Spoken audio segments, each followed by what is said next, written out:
wabarakatuh. Welcome back to my channel Wati Suara. Di video ini Wati Suara akan membahas AKM lanjutan dari video sebelumnya. Namun sekarang udah langsung ke contoh soal.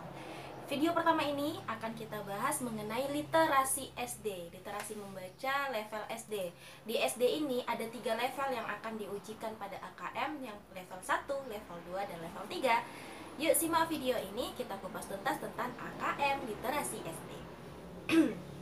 Contoh yang pertama di level 1 itu diberikan teks dengan judul Komodo. Ini contohnya saja ya, bisa jadi judul-judul yang lainnya besok itu yang muncul.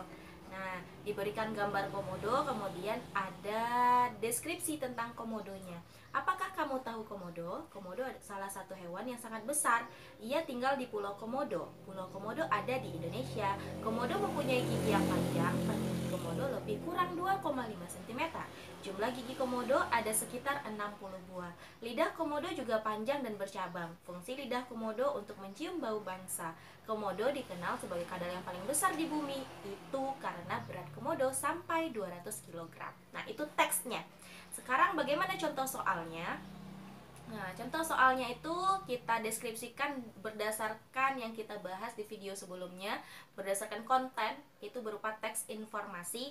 Konteksnya saintifik karena berbicara tentang komodo ya, salah satu jenis hewan.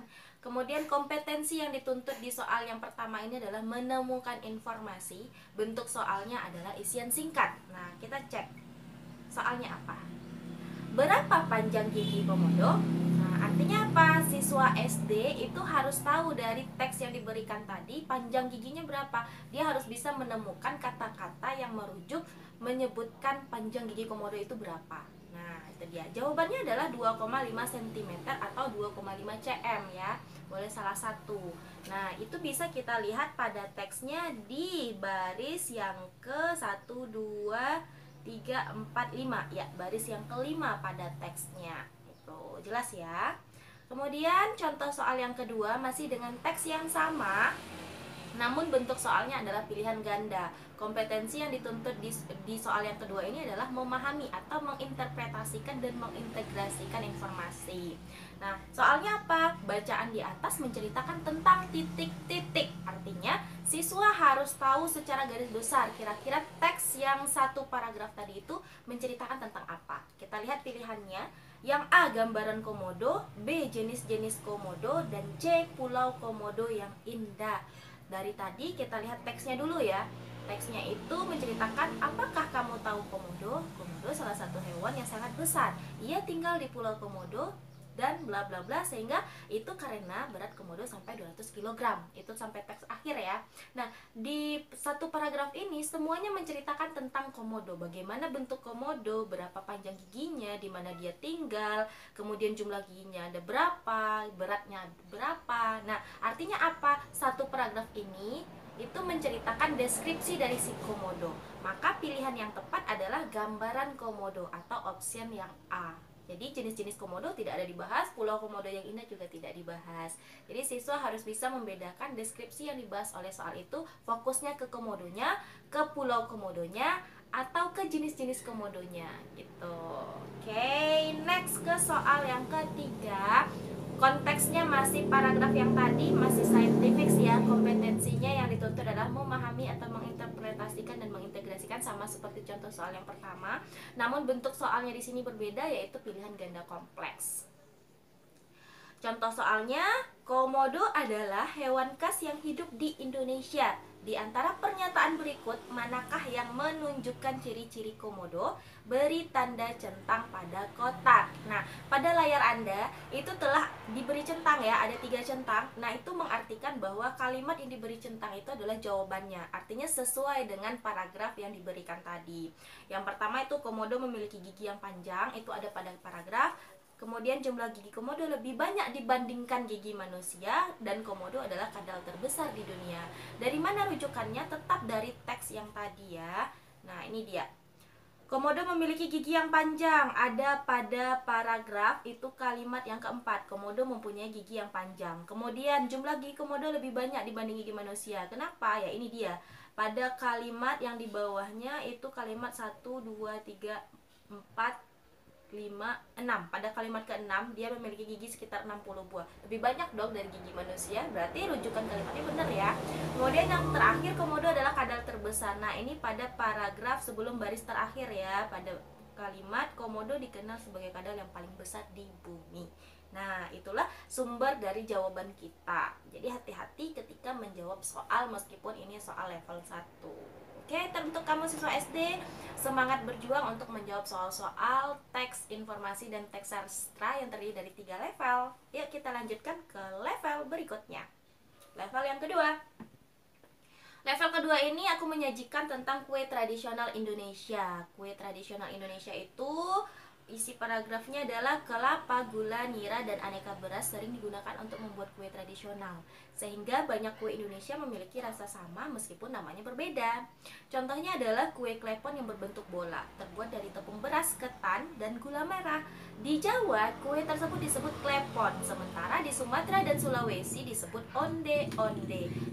Kerupuk yang terbuat dari beras kering dan dilumuri gula nira cair disebut intip di Solo, sementara di Minang disebut batiak.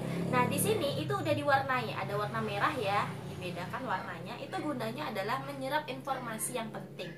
Walaupun terbuat dari bahan yang sama, cara masak yang berbeda akan menghasilkan rasa yang berbeda pula. Contoh kue-kue itu adalah serabi dan putu. Kedua kue tersebut dari campuran tepung beras, santan kelapa, dan gula merah. Bedanya serabi dibuat dengan cara dipanggang, sementara putu dikukus. Bentuk yang dihasilkan kedua kue tersebut juga berbeda. Nah, cara menghadapi atau menjawab soal seperti ini agar cepat adalah jangan baca paragraf terlebih dahulu, tapi bacalah soalnya terlebih dahulu. Sehingga setelah membaca soal, kamu bisa mencari informasi yang tepat berdasarkan soal yang diminta. Oke, kita langsung bahas soal pertama. Kompetensi yang diminta adalah menemukan informasi, kemudian konteksnya adalah sosial budaya, dan bentuk soal yang pertama yaitu isian singkat. Apa bahan yang sering digunakan untuk membuat kue tradisional Indonesia menurut teks? Nah, apa bahan yang sering digunakan? Merujuk pada teksnya itu jawabannya adalah kelapa, gula nira, dan aneka beras. Jadi kita sendiri yang menuliskan jawabannya karena dia berupa soal isian singkat. Dari mana kita mengambil jawaban itu? Nih dia, baris pertama pada paragraf. Kelapa, gula nira, dan aneka beras sering digunakan untuk membuat kue tradisional di kalimat pertama. Oke? Next ke soal yang kedua. Kompetensi yang diminta adalah menemukan informasi. Bentuk soalnya adalah pilihan ganda kompleks. Coba kita lihat soalnya. Apa nama kue yang terbuat dari tepung beras, ketan, dan gula merah? Apa nama kuenya? Nah, jawabannya adalah onde-onde, kemudian klepon.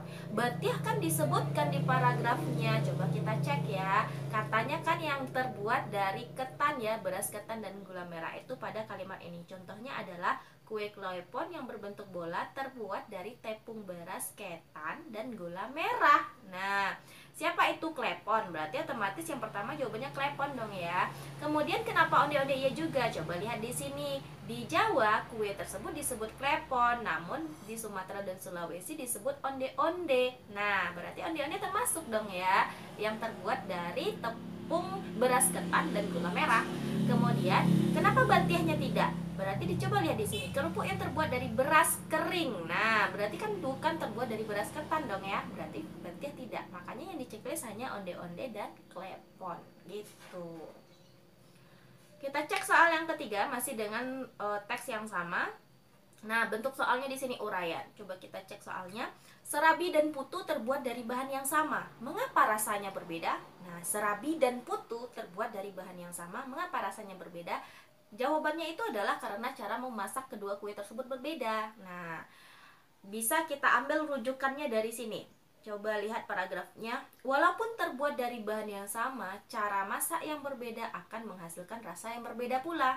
Contoh kue-kue itu adalah serabi dan putu. Sesuai dong ya dengan yang ditanyakan oleh soal. Kedua kue terbuat dari campuran tepung beras, santan kelapa, dan gula merah. Bedanya, serabi dibuat dengan cara dipanggang, sementara putu dikukus. Bentuk yang dihasilkan kue tersebut juga berbeda.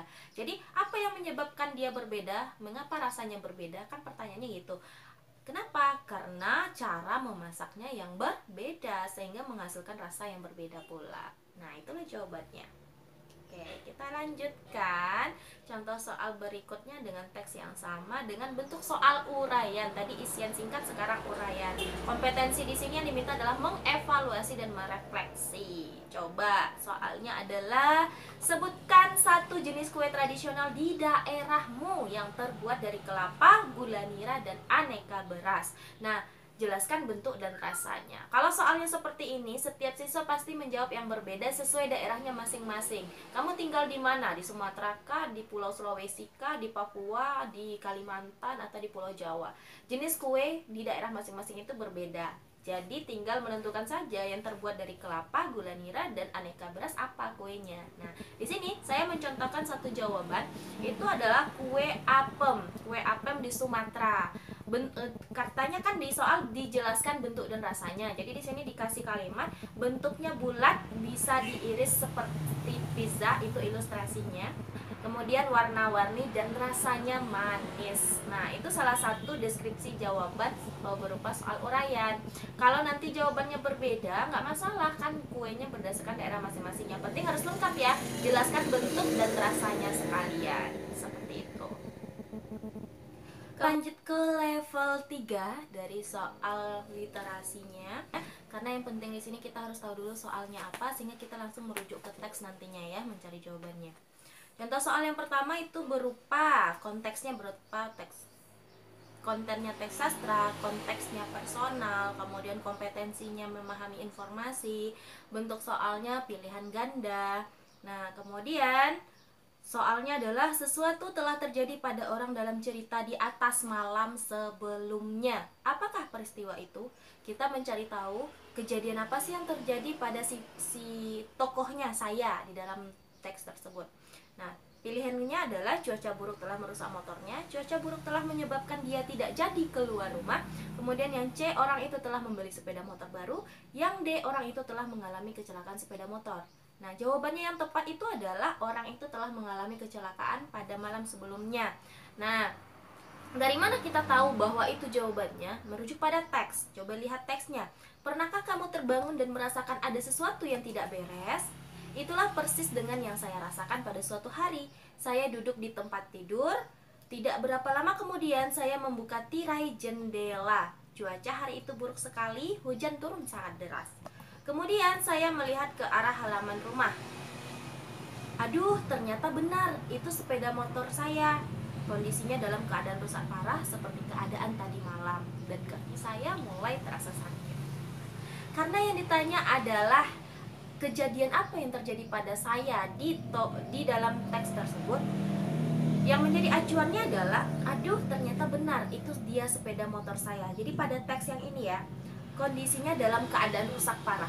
Dalam keadaan rusak parah mengacu pada cuaca yang buruk, bisa jadi banjir, bisa jadi mungkin gara-gara kehujanan dia rusak gitu ya. Cuman di sini ada konteksnya nih, kondisinya dalam keadaan rusak parah seperti keadaan tadi malam. Nah, artinya dia melihat tadi malam tuh sepeda motornya seperti apa. Cuman dia masih ketika bangun paginya dia ngerasa kayak seolah-olah itu mimpi. Nah, ternyata ada kalimat pendukungnya di bawah.